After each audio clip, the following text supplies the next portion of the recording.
What's up, everybody? Gary here, GBL Iguanas. We are coming today to do some more care sheet stuff, essentially. So today we're going to talk about the Halmaheran blue tongue skink.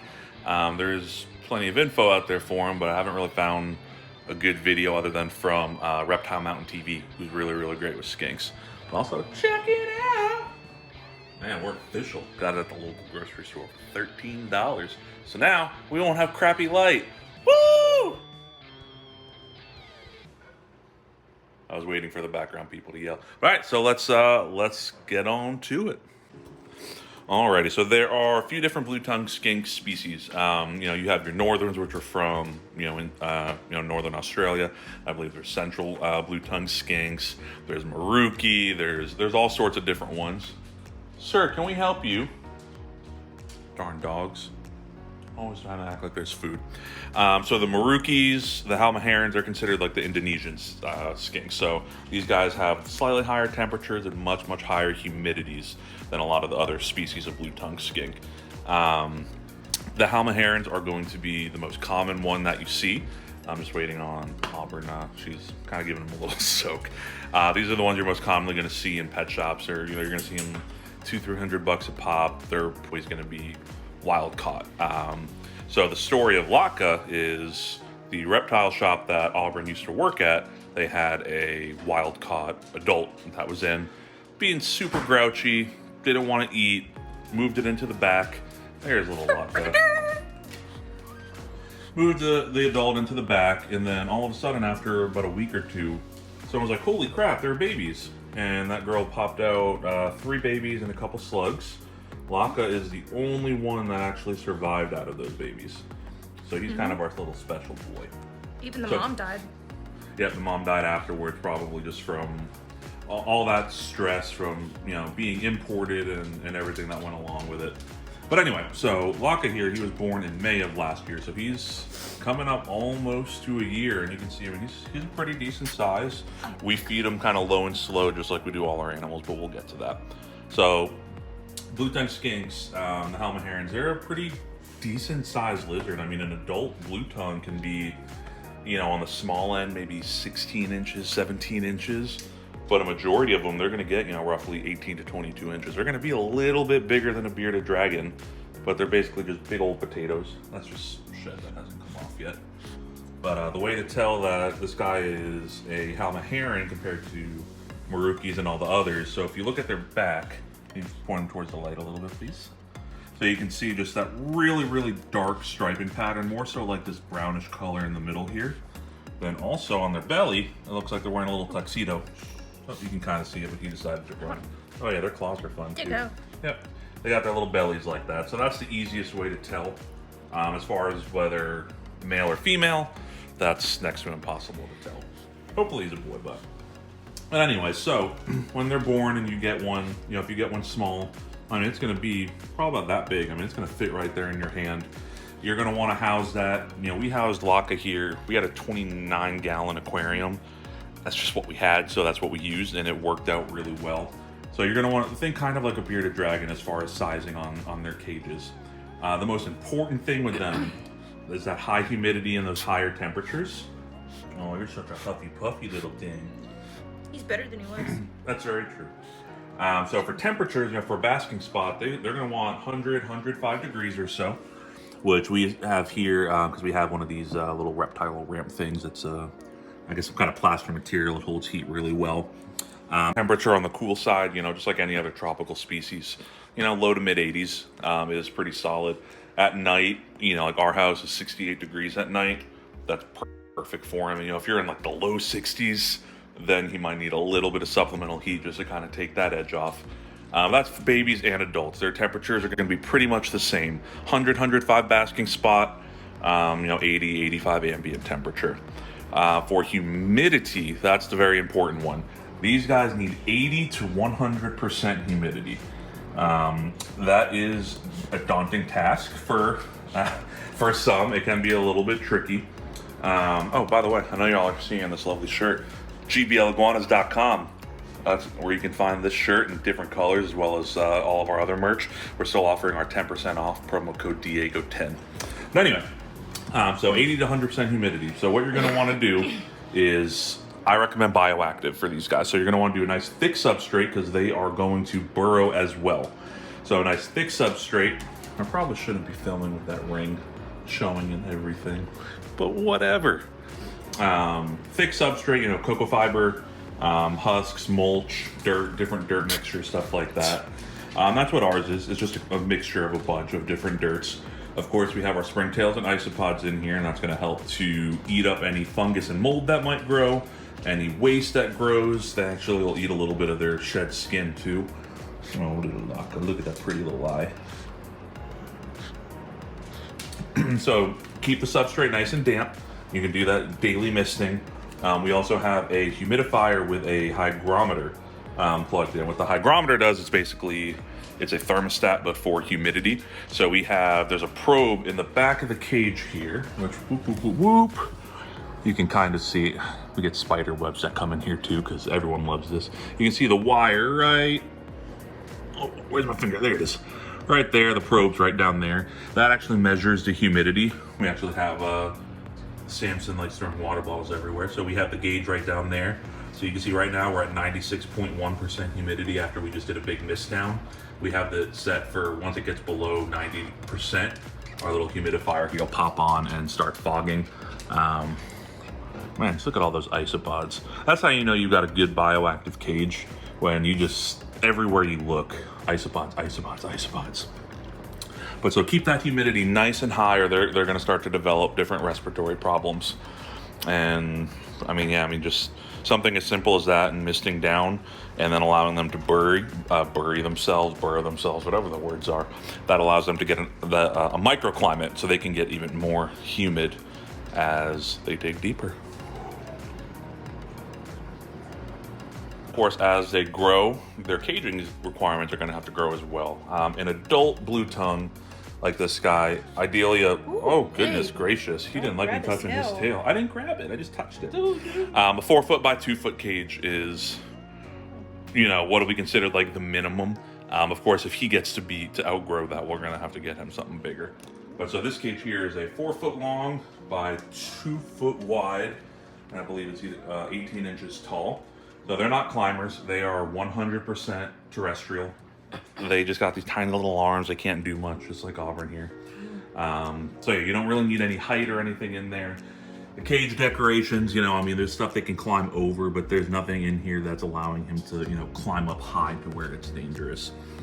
So this 4x2 should hopefully hold an adult blue tongue skink for their entire lives.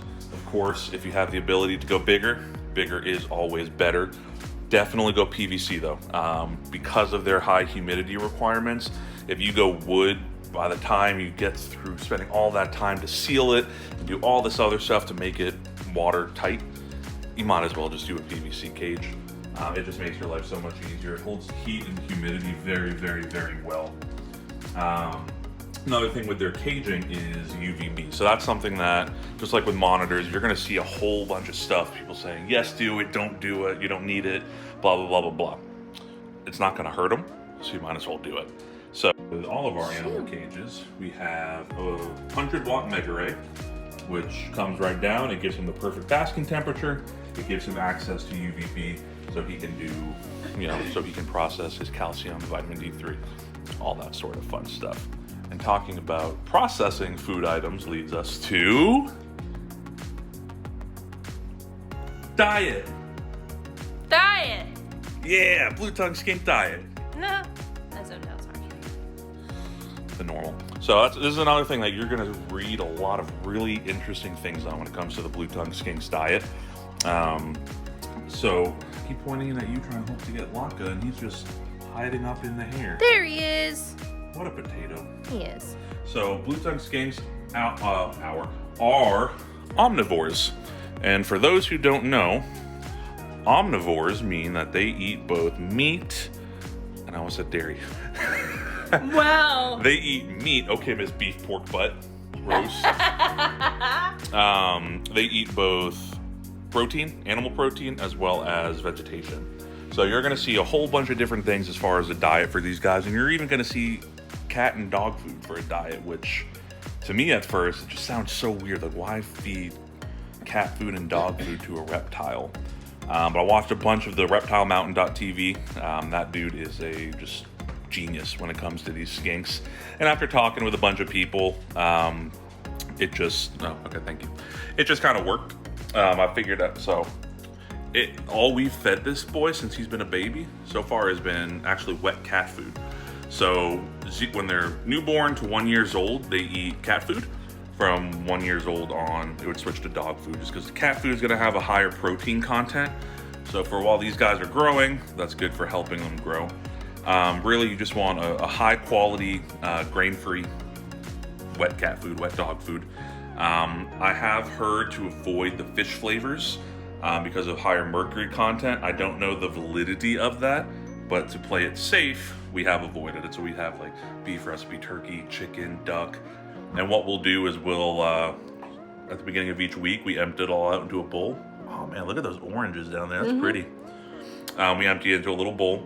We mix in some of the Rapashi Bluey Buffet, just a powder. We put a few dashes in there. That's just another complete diet to help add some extra nutrition.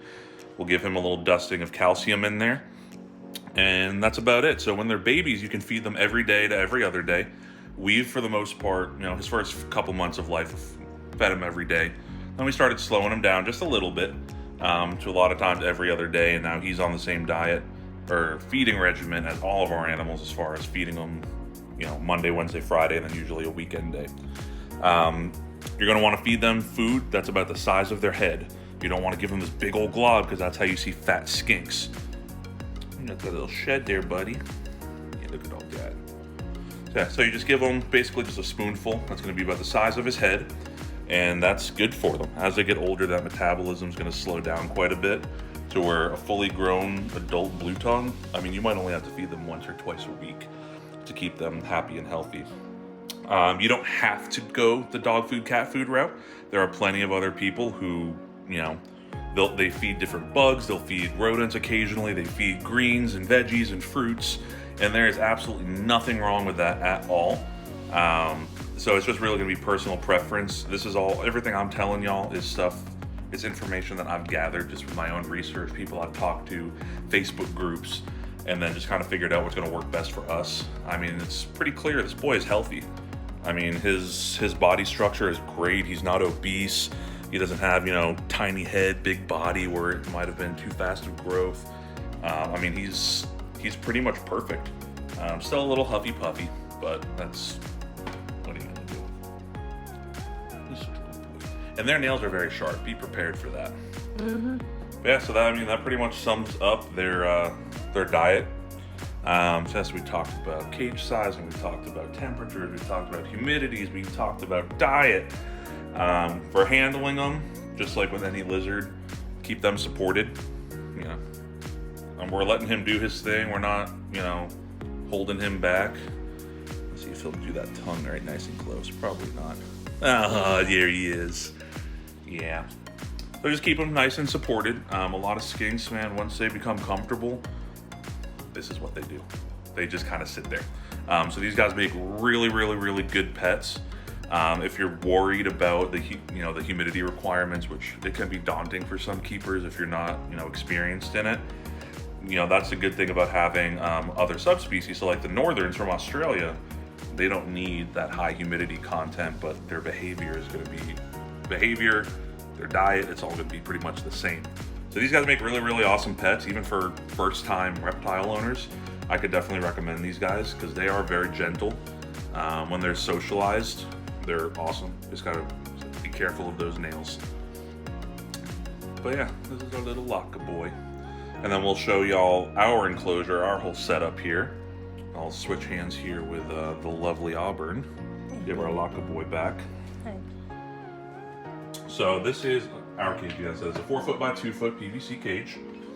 Let's see if we can just open it. Yeah, look at our wall. Alrighty, so he's got a nice little water dish here. It's just Tupperware. It's nothing pretty, but it gets the job done. He's got his basking spot. This is just like a shop light with the chain hanging through. So that shop light, it just gives his ambient lighting. Yeah, everything in here, he just has like a little jungle gym where he can move around and climb over and under things. This is why I recommend going bioactive. I mean, just you'll have isopods that will just absolutely thrive in this type of skink enclosure. Just everywhere you turn in here, I mean, it is just isopod on isopod on isopod, and it keeps everything super nice and clean. If you wanted to get into cultivating your own isopods, this is a really easy way to house them and get it started, because I'm telling you, they will just absolutely blow up in population in here. I mean, we started with not even close to this amount, and just look at that. And they've just been going crazy. He doesn't bother them, but something like this is a great setup for these guys. You have plenty of places for him to hide under the bark, digging and burrowing everywhere. He can go underneath all the fake greenery, climb over and under everything, and it just gives him just a really cool place to live. You don't want to give him just some basic bare cage. You want to give him something that he's, at the end of the day, going to enjoy. So that should about sum up our care guide here for the Halmaheran blue-tongued skink. If there's anything that you feel that we missed, if you have any questions or anything else that we could potentially help with, feel free to just drop that comment down below. We're more than happy to answer that for you. And then until then, Shalom. deuces and shalom. I don't know why I said